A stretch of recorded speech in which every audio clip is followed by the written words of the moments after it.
हर हर महादेव, जय भोलेनाथ। नमस्कार दोस्तों, मैं हूं बबीता दुबे। कैसे हैं आप?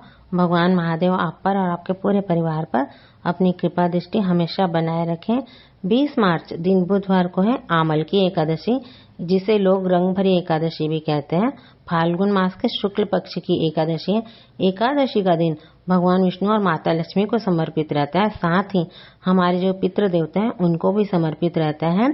गुरु जी के द्वारा एकादशी के बहुत ही सुंदर और नए उपाय बताए गए हैं। इन उपायों को आप करेंगे तो आपके जीवन से दुख, समस्याएं और परेशानियां दूर होंगी और आपके जीवन में खुशहाली आएगी। आपकी सभी मनोकामना भी पूरी होगी। देखिए, एकादशी के व्रत में आपको एक बात जरूर ध्यान रखनी है कि एकादशी के दिन आपको किसी भी फूल की, किसी भी टहनी की पत्ती को नहीं तोड़ना है, किसी भी फूल को नहीं तोड़ना है।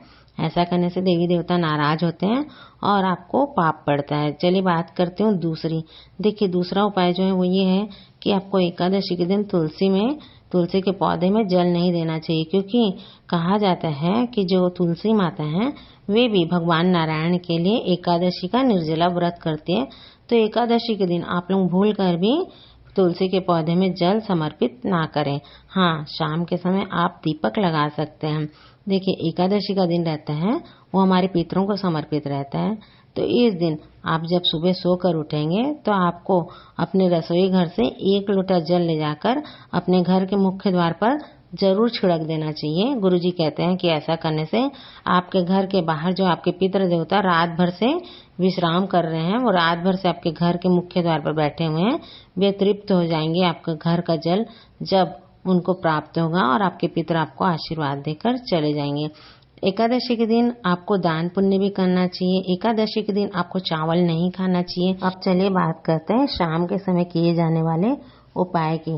गुरुजी ने बताया है कि एकादशी के दिन शाम के समय यानी कि प्रदोष काल में, प्रदोष काल तब होता है जब दिन और रात ये दोनों जब मिलते हैं, शाम का समय जब होता है उस समय को प्रदोष काल कहते हैं। उस समय आपको 5 दीपक का उपाय अवश्य करना है।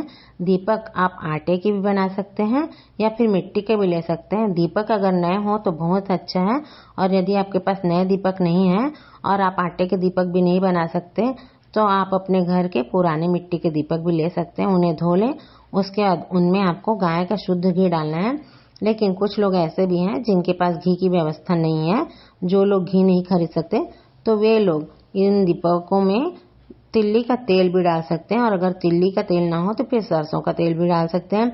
अब बात करते हैं कि इनमें बत्ती कौन सी लगाई जाए। तो देखिए, इनमें लंबी बत्ती का आपको प्रयोग करना है। अब इन 5 दीपक को आपको एक प्लेट में जमा कर रख लेना है। रखने के बाद आपको इन दीपक को अपने पूजा घर में लेकर चले जाना है, वहां पर प्लेट को पहुंचा देना है। अब आपको इन 5 दीपक को एक साथ नहीं जलाना है। इनमें से आपको 4 दीपक जला लेना है और 1 दीपक बिना जलाए छोड़ देना है। अब जो 4 दीपक हैं जो आपने जला लिए हैं, उन दीपक को आपको कहाँ कहाँ पर रखना है वो आप लोग ध्यान से सुन लीजिए। देखिए, सबसे पहला दीपक आपको अपने भगवान के पास रख देना है। दूसरा दीपक आपको अपने रसोई घर में, जहाँ पर आप पीने का पानी भर कर रखते हैं, वहाँ पर आपको अपने पितरों के नाम से रखना है। लेकिन ध्यान रखिएगा, जो दीपक है उसकी बत्ती का मुख दक्षिण दिशा की तरफ होना चाहिए, क्योंकि कहा जाता है कि पितरों का वास दक्षिण दिशा में होता है। और एकादशी के दिन शाम के समय जब आप लोग पितरों के नाम का दीपक लगाएंगे तो आपको पितरों से आशीर्वाद प्राप्त होगा। चलिए बात करते हैं तीसरे दीपक की। तीसरा दीपक आपको अपने घर के तुलसी के पौधे में यानी कि तुलसी माता के गमले में लगाना है।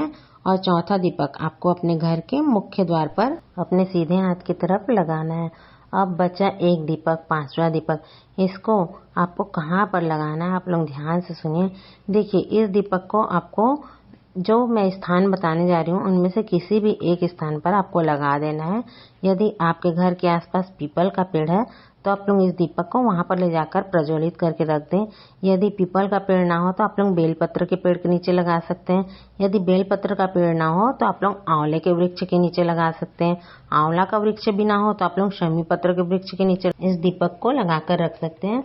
और यदि शमी पत्र का वृक्ष भी ना हो तो आपके घर के आसपास कहीं पर भी, जहाँ पर शिव जी का मंदिर हो या फिर विष्णु भगवान का मंदिर हो, किसी भी मंदिर में आप लोग इस दीपक को जलाकर प्रार्थना करके, प्रणाम करके आ सकते हैं। गुरुजी कहते हैं कि ये बहुत ही चमत्कारी उपाय है और एकादशी के दिन विशेष रूप से किया जाना चाहिए। एकादशी के दिन माता लक्ष्मी, भगवान नारायण और हमारे पितरों की प्रसन्नता के लिए हमें शाम के समय इस उपाय को जरूर करना चाहिए।